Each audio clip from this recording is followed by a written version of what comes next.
The Kavanaugh confirmation was rocked with another allegation today from an accuser who remains anonymous. Republican Senator Cory Gardner received an anonymous letter that he passed along to the Senate Judiciary Committee. The letter says, "I will remain anonymous, but I feel obligated to inform you of this 1998 incident involving Brett Kavanaugh when he was author of the Starr Report. My daughter from Boulder, Colorado, occasionally socialized with Brett Kavanaugh. She and a group of 4, including Kavanaugh, met in Washington, D.C. bar. Her friend was dating him. When they left the bar under the influence of alcohol, they were all shocked when Brett Kavanaugh shoved her friend up against the wall very aggressively and sexually. There were at least 4 witnesses, including my daughter. Her friend, still traumatized, called my daughter yesterday, September 21st, 2018, wondering what to do about it. They decided to remain anonymous." Joining our discussion now, Lisa Graves, former chief counsel for nominations for the Democrats on the Senate Judiciary Committee and a former deputy assistant attorney general. Mika Oyang, former staff member for the House Armed Services Committee, House Intelligence Committee, that is, and former chief of staff to Congresswoman Anna Eshoo, who was the first member of Congress who Dr. Ford communicated with about her sexual assault charges, and Dahlia Lithwick, senior editor and legal correspondent for Slate.com. Lisa Graves, I want to go to you first about this anonymous letter that the Judiciary Committee has and has been reading. What can the Judiciary Committee do with a communication like that? Well, it's certainly possible for Senator Gardner to reach back out to that person, assuming that it's anonymous in the letter, but that perhaps they know the identity of that person, or there could be an appeal for that person to come forward. I think what you're about to see tomorrow is a hearing that has a number of people who should be in the room missing from that room, including Mark Judge, including 2 other women whose statements about Brett Kavanaugh have come forward this week, including the girlfriend of Mark Judge, perhaps, and perhaps this person who comes forward from 1998, because there's a pattern emerging here, and right now the hearing is stacked not to reveal that, in fact, to reveal the opposite.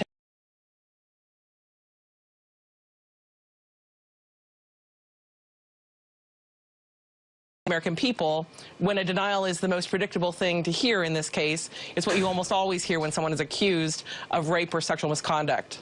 And Mika Oyang, we're seeing it play out in real time. The reasons why the people who are trying to move something forward in the Senate or the House always want to do it as quickly as possible, because every day it doesn't move is another day for something to get in its way. Every day, something bigger seems to be getting in Brett Kavanaugh's way. The Republicans knew about some of these accusations that had not yet become public when they were trying to force this thing forward to a vote this week. Yeah, the stakes are very high here. The Supreme Court term starts the beginning of October. They're in a big rush to try and get this resolved. But the risk here is that you put someone who is a serial sexual predator on the highest court in the land. And so from that perspective, they really need to get to the bottom of these allegations and not just hear cursorily from one witness, but hear from others who might have been present at some of these other parties, and hear from the whole range of people, because the stakes are very high. This is about someone who will sit in judgment of the entire nation, and they should be held to the highest moral standard. And the Republican staff of the Judiciary Committee has been jumping on the phone almost every day now with Brett Kavanaugh, conducting a new interview, which they then responsibly produce as a transcript, which we now have tonight. And they said to him about this accusation from yesterday, they asked him, at any point while you were involved in the Starr investigation, did you ever shove a woman up against a wall very aggressively or sexually as you left a bar? Judge Kavanaugh said no. At any point while you were involved in the Starr investigation, did you ever behave violently toward a woman? And Judge Kavanaugh said no. And Dahlia, it is odd that they limited that question to when you were involved in the Starr investigation. It's very easy, and I understand the specificity of it because that's included in the accusation. But when you finish that form of the question, it is customary to say, did you ever do that? Did you do it at any other time? They very specifically specifically and deliberately, it seems, left that out. Yeah, I mean, I think I keep remembering it feels like 100 years ago, but I was here a week ago talking to you about process and what kind of process you would do if you really were on a genuine, authentic fact-finding mission, as opposed to a sort of a conveyor belt of move it along, move it along. And I think that so much of what we're seeing now, you know, Lisa makes the point. There is a third person. This isn't he says, she says. Mark Judge, presumably in the room. We have contemporaneous accounts from other people, names of all sorts of people who are willing to testify. And the idea that we're going to narrow these questions and shoot them out and hope for the outcome we want and move this along is, it's the antithesis of fact-finding. And Lisa, we got a fascinating report about Senator Susan Collins today. She was in a meeting of Senate chairs of committees, apparently, and she voiced very strong concerns about the way this process was working. She seems to think that not having an FBI investigation is a mistake, according to this report of what she had to say in that meeting. But so far, Mitch McConnell has been able to contain every Republican senator and managed to get every single Republican senator to join publicly in the idea that we do not need an FBI investigation. Well, it's an enormous mistake to proceed without an FBI investigation, that supplemental review, to go interview a number of witnesses, get them on the record, speaking directly to the FBI with all the consequences that that entails, and have that information come back to the Senate, or perhaps have Brett Kavanaugh withdraw. I hear people talking about this as a job interview of significant consequence. It almost feels like a really bad reality TV show where you get married after just meeting someone, but the consequences for the real life are really horrible, because in this instance, it's like you can't really get divorced from this person once they're on the court without extraordinary means. I don't know any reason why the American people would go along with this and let someone who has these types of very serious allegations, along with his very serious credibility problems, his history as a political operative, his lies and misleading to the Senate, along with this extraordinary set of circumstances of woman after woman after woman coming forward and saying that he sexually assaulted them or attempted to do so. This is unprecedented and unworthy of our Supreme Court. It just cannot stand. I don't think the American people are going to stand for it. And the American women across this country are certainly not going to stand for it. And Mika, I know all congressional staffers have seen members of Congress, senators, say things in these closed-door sessions that they will not say publicly.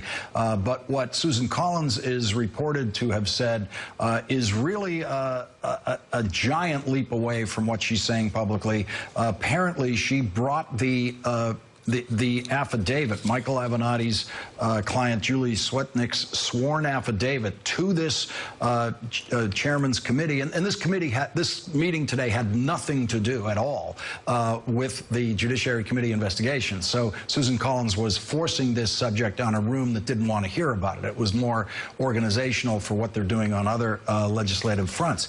And apparently, according to this report, Senator Collins said that the fact that it was a sworn affidavit gave real weight to the allegation, and in her mind, it now made sense to subpoena Brett Kavanaugh's friend, Mark Judge. Now, that is a strong position that all of the Democrats have been holding publicly, and the notion that Susan Collins has that position herself, but so far is unwilling to say it publicly, must be pretty scary for the Republicans. She's possibly a breath away from saying it publicly.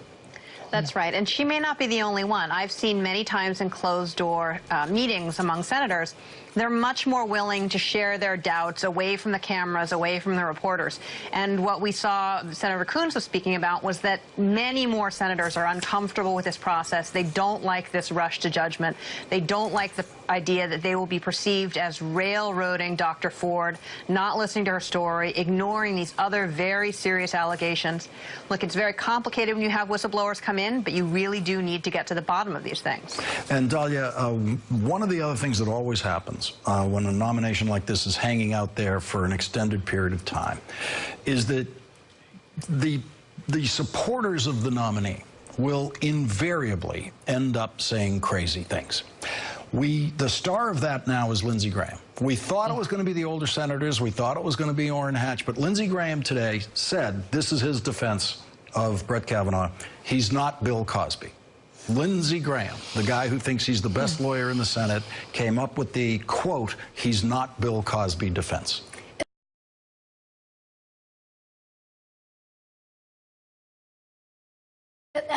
Republican senators are in a tough spot because absent a handful of them who are just willing to say she's a galactic liar. Yes. And some of them are willing to say it, and it seems like Donald Trump is willing to say not only are they liars, but they're also being paid and they're con artists. The rest of them are trying to thread this needle between saying things like that and saying let's hear her out even though we're still going to vote against her. So he's not Bill Cosby, you know, I guess that's in the pantheon of things I wouldn't say if I thought, you know, an appearance of neutrality mattered, but I think it's a lot better than some of the things we're hearing Donald Trump.